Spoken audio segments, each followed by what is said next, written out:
स्वागत है आप सबके अपने चैनल TCR पर। तो जैसा कि आप सबको पता है कि इस संडे को 21 तारीख को यूपी TSSC का फॉरेस्ट गार्ड का, जो कि बहुत दिनों से जो है इस पेपर का इंतजार चल रहा था, वो कंप्लीट हो चुका है, सभी ज़िलों में संपन्न हुआ है अच्छे से। तो उसका जो पेपर है उसके आपके सामने बिल्कुल सटीक और बिल्कुल निष्पक्ष सॉल्यूशन लेके आपके सामने आए हैं। तो इसमें से जो हिंदी के हैं पहले 80 क्वेश्चन उनकी चर्चा करेंगे और आप सब लोग उसको मिला लीजिएगा अपने अपने सेटों में। सबका सेट अलग हो सकता है, लेकिन जो है आंसर्स बिल्कुल सही हम लोग कोशिश करेंगे बताने की। तो पहला क्वेश्चन है इसमें आपके सामने, जो कि पैसेज से है। पैसेज से क्वेश्चन लगभग आए थे आप सबके लिए 1 से 4, यानी 4 क्वेश्चन पैसेज के थे। तो आप सब समझ सकते हैं इसको और पहले लगाने का प्रयास करेंगे।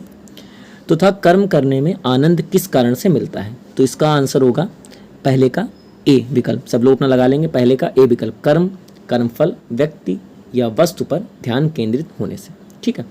अगला है सच्चे वीर वे होते हैं। तो कौन वीर होते हैं? जो कर्म भाव से उत्साह दिखाते हैं, जो निष्काम भाव से उत्साह दिखाते हैं, जो आनंद विनोद के लिए उत्साह दिखाते हैं, जो फल पाने के लिए उत्साह दिखाते हैं। सच्चे वीर वो होते हैं, पैसेज के अकॉर्डिंग क्या होगा, जो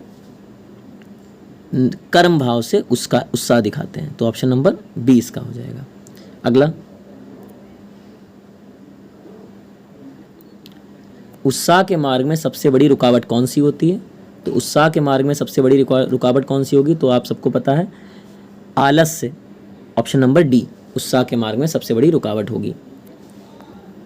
थोड़ा बड़ा कर लेते हैं, जूम कर लेते हैं तो आपको सही समझ में आएगा।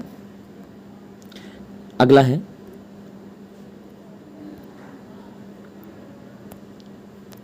कि सच्चा उत्साह वही होता है जो मनुष्य को कार्य करने के लिए प्रेरणा देता है। तो इसमें बताना था कि कौन सा उपवाक्य होगा। तो जो मनुष्य को कार्य करने के लिए प्रेरणा देता है, ये आश्रित वाक्य किस पे? सच्चा उत्साह वही होता है। तो ये ऑप्शन नंबर बी होगा, विशेषण उपवाक्य। इसका होगा ऑप्शन नंबर बी, विशेषण उपवाक्य। अगला है केंद्रित और अधिकता में क्रमशः प्रत्यय कौन सा है? तो इसमें ऑप्शन नंबर सी होगा, इत और ता। तो अगर शब्द पूछा तो केंद्रित में केंद्र शब्द है और अधिकता में अधिक शब्द है। अगला, अली शब्द के अनेकार्थी शब्द क्या होंगे? तो अली का अनेकार्थी शब्द क्या होगा, ये हमको समझना है। तो अली माने भंवरा होता है और अली माने कोयल भी होता है। ठीक, ऑप्शन नंबर ए। पत्नी शब्द के पर्यायवाची कौन से होंगे? तो ऑप्शन नंबर सी, भार्या और प्राणप्रिया होगा। इसके अलावा क्वेश्चन नंबर 8 जो है उसमें क्या है, अभय और उभय के समरूपी भिन्नार्थक क्या होंगे? तो समरूपी भिन्नार्थक का मतलब अलग अलग क्या होंगे? तो अभय माने निडर होता है और उभय माने दोनों होता है। Option number A. अगला, चपला और चंचल के समरूपी भिन्नार्थक क्या होंगे? क्वेश्चन नंबर 9 है, इसका होगा चपला माने बिजली होता है और चपल माने तेज होता है। Option number A. Question number 10 का है कि सही अर्थ वाले श्रुति सम भिन्नार्थक युगल का चयन करें। तो इसका होगा ऑप्शन नंबर सी, यानी कि शीत माने और शीत, इन दोनों का अर्थ पूछा था। शीत माने ठंडा होता है और शीत माने होता है तेज किया गया। अगला है किस विकल्प में से सही विलोम युग्म होगा? तो आपको सही विलोम बताना है, कौन सा युग्म जो है सही है बिल्कुल विलोम का। तो करुण का निष्ठुर होता है, आस्तिक का धार्मिक, संकल्प अकल्प और सुदूर का विस्तार। तो इसका सही आंसर होगा ऑप्शन नंबर ए, करुण का निष्ठुर होता है। अगला है निम्न में से कौन सा शब्द स्त्रीलिंग है? तो कौन सा शब्द स्त्रीलिंग है? तो इसमें पहला है आज्ञा, मार्ग, परिणाम या गृह। आप मेरा या मेरी लगा के अपना बता सकते हैं कौन सा स्त्रीलिंग है। तो मेरी आज्ञा बिल्कुल सही बैठता है, तो option number A, option number A इसका हो जाएगा, मेरी आज्ञा। तो आज्ञा जो है स्त्रीलिंग है और किसी में मेरी लगाना अर्थ नहीं मिलेगा आपको सही। उसके बाद कौन सा पुल्लिंग पूछा गया है? तो पुल्लिंग में क्या आ जाएगा? विवाह, मेरा विवाह। तो विवाह क्या हो जाएगा? पुल्लिंग है। निम्न में से किस शब्द की वर्तनी सही है? तो विधाता की बिल्कुल सही है। भूमिगत में माँ में छोटी ई की मात्रा लगेगी और सर्वश्रेष्ठ में अंत में टा की जगह ठा हो जाएगा। ठीक है। निम्न में से कौन सी वर्तनी सही है? क्वेश्चन नंबर 15 का हो जाएगा ऑप्शन नंबर बी, चहार दीवारी। ऑप्शन नंबर बी 15 का। अगला है क्वेश्चन नंबर 16। क्वेश्चन नंबर 16 है कि निम्न में से कौन सी वर्तनी सही है? तो ऑप्शन नंबर सी हो जाएगा इसका सही, कौतूहल। क्या हो जाएगा, कौतूहल, बिल्कुल सही है। अगला है 17, महेश गीत गा रहा था, तो वाक्य में कौन सा काल होगा, बिल्कुल सही, महेश गीत गा रहा था। देखो जब भी कोई सेंटेंस होता है, कोई भी तुम्हारा वाक्य होता है, रहा है, रही है, उसके साथ था लगा होता है, थी लगा होता है, तो ये हमेशा अपूर्ण भूत में होता है। कौन सा होता है, अपूर्ण भूत में। ऑप्शन नंबर ए अपूर्ण भूत तुम उससे कॉन्टिन्यूअस से कह सकते हो, इंग्लिश में इसको रिलेट कर सकते हो आप लोग पास्ट कॉन्टिन्यूअस से, ठीक है। तो यानी रहा है, रही है, ये आ रहा है, रहा था, रही थी, तो अपूर्ण भूत आता है। अगला है सत्संग में जाने के बाद मन को शांति मिली है, तो इसमें क्या होगा, इसमें हमेशा कन्फ्यूज़न हो जाती है थोड़ा, देखो क्योंकि आसन्न भूतकाल भी होता है और पूर्ण भूतकाल भी होता है, क्योंकि दोनों के एग्जाम्पल लगभग सेम होते हैं, लेकिन जो अपना आयोग है इसने रिपीट क्वेश्चन किया है। इससे पहले इससे मिलता जुलता प्रश्न आया था यूपीएसआई में 2017 में आया था कि मंदिर में जाने के बाद मन को शांति मिली है, तो उसमें उसने पूर्ण भूतकाल बताया था। तो इसमें भी ऑप्शन नंबर डी हो जाएगा, इनमें से कोई नहीं, यानी पूर्ण भूतकाल, ठीक है। ऑप्शन नंबर डी, इनमें से कोई नहीं, पूर्ण भूतकाल। आगे देखो, किस वाक्य में संदिग्ध वर्तमान काल है, तो ऑप्शन नंबर ए हो जाएगा, रीना पढ़ती होगी। अगला है चरण कमल बंदव हरिराई में कौन सा अलंकार है, तो रूपक अलंकार है। रूपक अलंकार क्या होता है, जहाँ पे उपमेय और उपमान में भेद ना कर पाओ तुम, यानी कि जहाँ जिसकी तुलना की जा रही है और जिससे तुलना की जा रही है उसमें आप अंतर ही नहीं कर पाते हो कि किसकी किससे तुलना की जा रही है, वहाँ पे रूपक अलंकार होता है। रूपक अलंकार की एक और पहचान है, ज़्यादातर रूपक अलंकारों के एग्जाम्पल्स में, उदाहरण में बीच में डैश लगा होता है, ठीक है। तो आगे चलते हैं हम लोग। अगला क्वेश्चन नंबर 21 में क्या होगा कि जानने की इच्छा रखने वाला इस शब्द समूह के लिए एक शब्द क्या होता है, तो इसके लिए ऑप्शन नंबर सी होगा, जिज्ञासु। अगला 22 यानी 22, इसका क्या हो जाएगा, उपकार को मानने वाले को क्या कहते हैं, तो ऑप्शन नंबर बी, कृतज्ञ कहते हैं। जो ना मानता उसे कृतघ्न कहते हैं, यानी कृतज्ञ कहते हैं। आगे देखो, जो दिखाई ना दे, तो उसके लिए आता है ऑप्शन नंबर ए, अदृश्य। अगला है किस विकल्प में सही विलोम युग्म का प्रयोग है, तो नेकी भलाई, तरुण किशोर, विभक्त पृथक और दीर्घकाय का कृशकाय। दीर्घकाय मैंने बहुत बड़ा, कृशकाय मतलब बहुत कमजोर, बहुत छोटा, तो इसका कृशकाय यानी ऑप्शन नंबर डी सही होगा, 24 का ऑप्शन नंबर डी, बाकी सभी समानार्थी हैं। आविर्भाव का विलोम क्या होगा, तो आविर्भाव का क्या होगा, तिरोभाव, ऑप्शन नंबर ए, तिरोभाव। अगला है, ये सब आविर्भाव वाला सब प्रीवियस ईयर है, पूछा जा चुका है पहले। अगला होगा किस विकल्प में सही विलोम युग्म नहीं है, तो इसका हो जाएगा गुप्त का मुक्त, बिल्कुल सही नहीं है, गुप्त का होना चाहिए प्रकट। गुप्त माने छुपाना होता, प्रकट माने सामने बताना होता है, तो प्रकट इसका ये गलत विलोम है और सब सही है। अमावस्या का पूर्णिमा सही है, आचार का अनाचार सही है और कुटिल का सरल सही है। आगे है कोप का विलोम शब्द क्या है, तो कृपा होता है, ऑप्शन नंबर ए।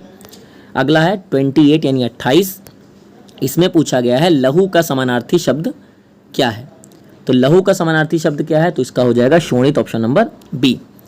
अनि शब्द का सही पर्यायवाची बताइए, तो अनि ऑप्शन नंबर सी हो जाएगा, सेना। अनि माने सेना होता है, अनि माने क्या होता है, सेना होता है, तो अनि माने सेना भी होता है। और अनि का जो है और पर्यायवाची में आपका पूछा जा सकता है, आ जाए तो अनि के आप कह सकते हैं अनीक भी कहते हैं, चमू भी कहते हैं और कटक भी कहते हैं, ठीक है।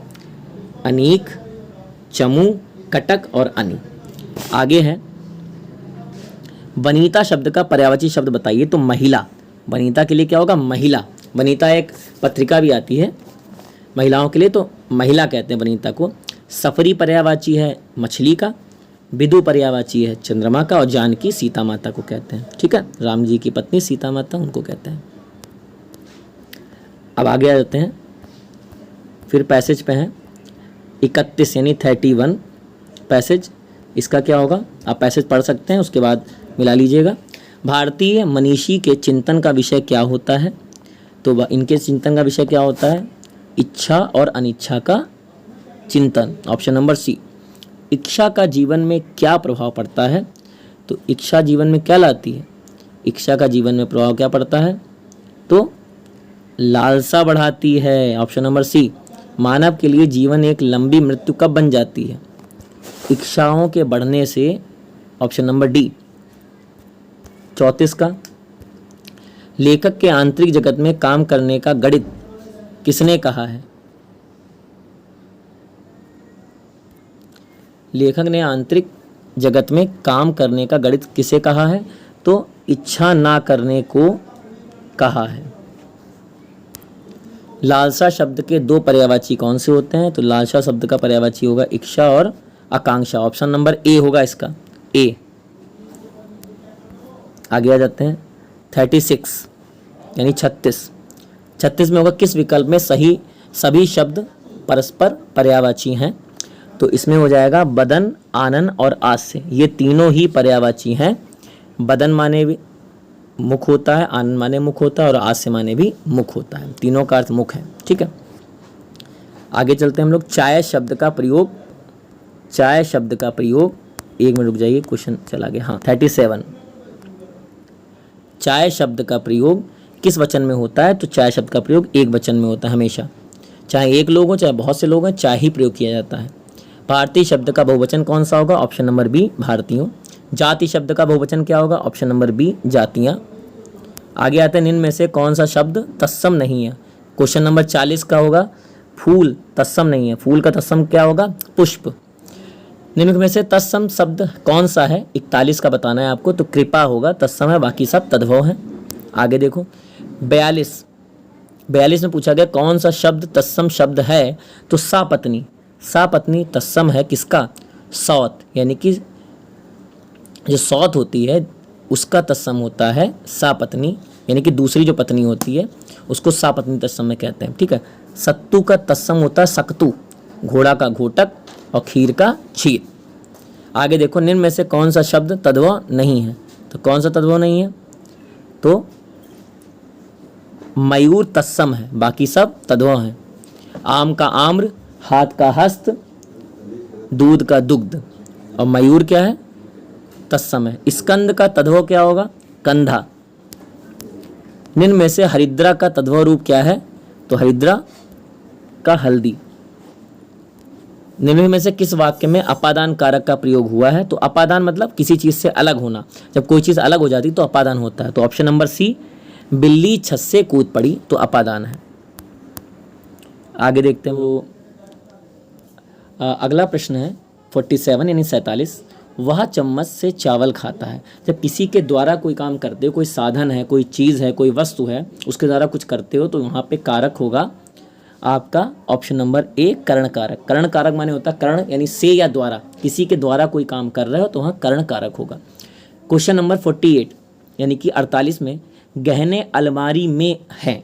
तो किसी में कोई चीज़ रखी होती है, यानी में पर में क्या आता है? अधिकरण। क्या आता है? अधिकरण। Option number A. किसी जगह पे जब प्लेस का बोध होता है, जगह की बात आती है, तो वहाँ पे अधिकरण होता है। ठीक है, आगे है 49 में, आ बैल मुझे मार, इस कहावत का सही अर्थ क्या होगा? तो इसका क्या होगा? जानबूझकर मुसीबत में पड़ना। Option number B. Option number B आप सबको पता है। अगला क्वेश्चन है, अति का भला ना बरसना, अति की भली ना धूप। क्वेश्चन नंबर 50 का होगा ऑप्शन नंबर, किसी भी बात या वस्तु का अधिक होना ठीक नहीं। ऑप्शन नंबर सी होगा। 51 में है, अपनी करनी पार उतरनी, लोकोक्ति का सही अर्थ क्या होगा? ऑप्शन नंबर ए, अपने अच्छे कर्म से ही व्यक्ति का कल्याण होता है। उसके बाद है क्वेश्चन नंबर 52, कह रहा आटा गीला होना। आटा गीला होना मुहावरे का क्या अर्थ होगा? तो कठिनाई में पड़ना। ऑप्शन नंबर बी, कठिनाई में पड़ना आटा गीला करने का अर्थ होता है। क्वेश्चन नंबर 53 यानी 53 का क्या है क्वेश्चन? फूक फूक कर पैर रखना, मुहावरे का अर्थ क्या होगा? सोच विचार का काम करना। Option number D. आगे उसके बाद आता है क्वेश्चन नंबर 54, 54 का क्या होगा? तो 54 का क्या होगा? किसी बात का धनी होना, इसका अर्थ क्या होता है? वायदे का पक्का होना। Option number A. नद्यागम शब्द का संधि विच्छेद क्या होगा? संधि विग्रह क्या होगा? तो नदी प्लस आगम। ऑप्शन नंबर सी, इसमें यण संधि होगी। ऑप्शन नंबर सी, नद्यागम में यण संधि होगी। 56 क्वेश्चन में मना प्लस अनुकूल की संधि क्या होगी? ये विसर्ग संधि का एग्जाम्पल है, उदाहरण है। और इसमें क्या होगा? मनो छोटी की मात्रा और कूल, इसका मतलब ऑप्शन नंबर ए। कौन सा हो जाएगा? ऑप्शन नंबर ए हो जाएगा, मनोनुकूल। ठीक है, अगला क्वेश्चन आते हैं हम लोग 57 यानी कि 57 में क्या होगा। तो 57 में क्या होगा,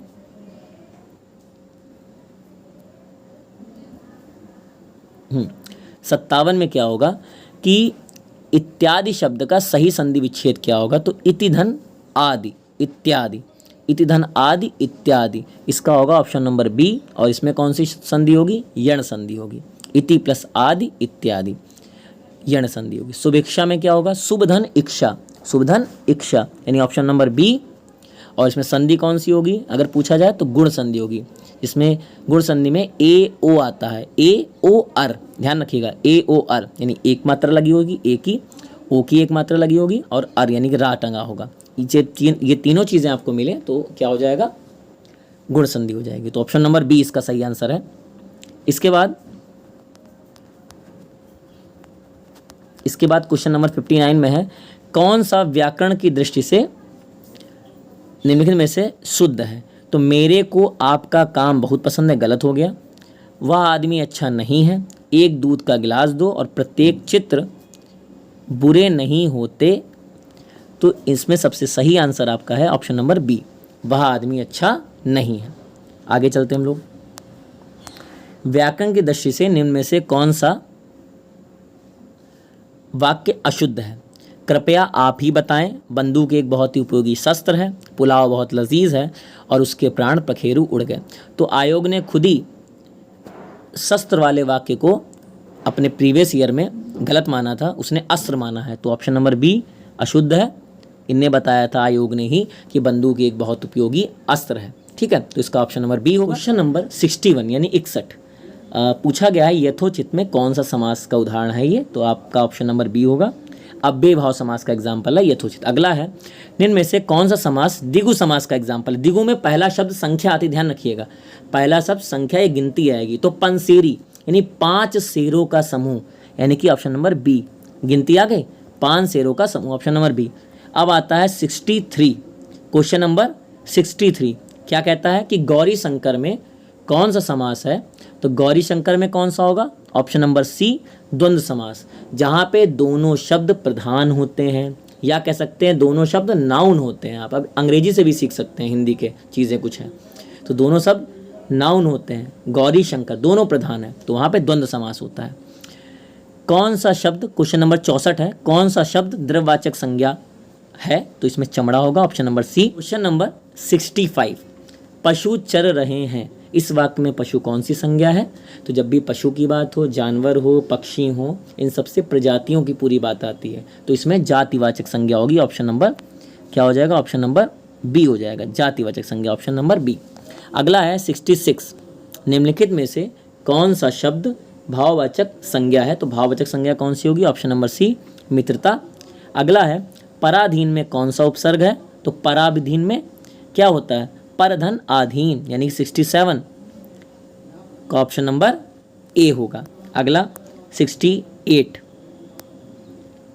में क्या पूछा जा रहा है कि अनुगामी शब्द में कौन सा उपसर्ग है। तो अनुगामी में ऑप्शन नंबर सी, अनुपसर्ग है। आगे है 69 यानी मिलाप शब्द में कौन सा प्रत्यय है। तो मिलाप में क्वेश्चन ऑप्शन नंबर ए, आप। क्वेश्चन है 70 बंगाली शब्द में किस प्रत्यय का प्रयोग हुआ है। ऑप्शन नंबर ए, ई का। अगला है प्रश्न नंबर 71 का उसका भाई खेलता है, वाक्य में सर्वनाम पूछा गया है। तो इसका आंसर हो जाएगा पुरुषवाचक सर्वनाम, ऑप्शन नंबर बी। अगला है 72 निम्नलिखित में से कौन सा प्रश्नवाचक सर्वनाम का उदाहरण नहीं है। तो इसका हो जाएगा ऑप्शन नंबर सी, उसको। ये उसको जो है पुरुषवाचक सर्वनाम का है, प्रश्नवाचक सर्वनाम का एक उदाहरण नहीं है। अगला है 73 निम्न में से कौन सा पुरुषवाचक सर्वनाम नहीं है। तो पुरुषवाचक कौन सा नहीं है, तो आपको पता होना चाहिए। हम, वह और तुम है, कौन प्रश्नवाचक का है, पुरुषवाचक का नहीं है। अगला है क्वेश्चन नंबर 74 शायद कल निकुंज आए, किसका उदाहरण है। तो याद करिए, ऑप्शन नंबर बी, संदेहवाचक वाक्य का ये उदाहरण है। अगला है गीता ने कहानी लिखकर पुरस्कार प्राप्त किया, क्वेश्चन नंबर 75, इसका आंसर होगा ऑप्शन नंबर ए, सरल वाक्य। अगला है 76 कि मैंने एक बूढ़े आदमी को देखा जो बहुत बीमार था, किसका उदाहरण है। तो ऑप्शन नंबर सी मिश्र वाक्य का उदाहरण है। मिश्र वाक्य अगला है 77 में कह रहा है कि निम्नलिखित में से कौन सा प्रेमचंद की कृति नहीं है। तो मैला आंचल ऑप्शन नंबर डी प्रेमचंद की कृति नहीं है, ये फणीश्वरनाथ रेणु जी की है। ठीक है। 78 आना जाना में आपेक्षिक विराम चिन्ह कौन सा लगेगा। तो ऑप्शन नंबर ए लगेगा, योजक चिन्ह लगेगा। अगला है 79 का निम्नलिखित में से किस वाक्य में विराम चिन्ह का सही प्रयोग नहीं हुआ है। तो इसका हो जाएगा ऑप्शन नंबर डी, इसमें नहीं हुआ है। परंतु से पहले अल्प विराम लगेगा। ठीक है, जो कॉमा लगा है उसके ऊपर बिंदी रख जाएगी, अल्प विराम। ठीक है। अगला है और लास्ट हिंदी का प्रश्न है कि परिपत्र कब जारी किया जाता है। तो इसका ऑप्शन होगा, ऑप्शन नंबर ए होगा, संबद्ध या अधीनस्थ कार्यालयों के साथ पत्राचार के समय। ठीक है। परिपत्र क्या होते हैं, जब किसी एक ही पत्र को सभी के लिए मान्य माना जाता है तो उसको परिपत्र कहते हैं। जैसे होम मिनिस्ट्री ने कोई पत्र जारी किया तो वो सभी राज्यों पर लागू होगा, तो ऐसे पत्र को परिपत्र कहते हैं। ठीक है, यानी वो सभी राज्य को अलग अलग वो नहीं देंगे, एक ही पत्र जारी कर दिया और उस पत्र को सभी राज्यों को मान्य होगा। सभी राज्यों का नाम नहीं लिखा होगा उसमें, लेकिन सभी राज्यों को उसे मानना पड़ेगा, उसे परिपत्र कहते हैं। ठीक है। इस प्रकार से आपके सभी 80 क्वेश्चन जो हिंदी के थे वो संपन्न हो गए हैं और प्रयास किया गया कि बिल्कुल त्रुटि रहित इसके सल्यूशन दिए जाए। तो इसको मिला लीजिए आप और हिंदी में जितने नंबर आपके बनते हैं आप कमेंट बॉक्स में लिखिएगा।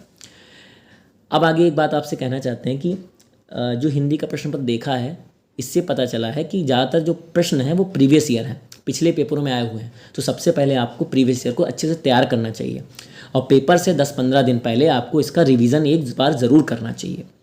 आगे आने वाले आगामी जो पेपर हैं यूपी TSSC के PET है, वीडियो का पेपर है जो कि 2018 का है, और जूनियर स्टंट आने वाले हैं, लोअर पीसी से, इन सब में हिंदी की बहुत डिमांड होगी। तो आपको इस पेपर से बहुत सा अनुमान लग जाएगा कैसा पेपर आएगा। तो पढ़ते रहिए, कम से कम जो है 2 से 3 महीने की तैयारी तो आपको करनी चाहिए और पेपर से पहले रिवीजन ज़रूर कर लेना चाहिए, क्योंकि रिवीजन नहीं करेंगे तो आपको पेपर के समय जब हॉल में बैठे होंगे तो आपको कन्फ्यूज़न हो जाएगी। ठीक है। तो हंसते रहिए, मुस्कुराते रहिए और चैनल को सब्सक्राइब करते रहिए। ठीक है। अगला जो GS का होगा वीडियो आपको बहुत जल्दी मिल जाएगा। धन्यवाद।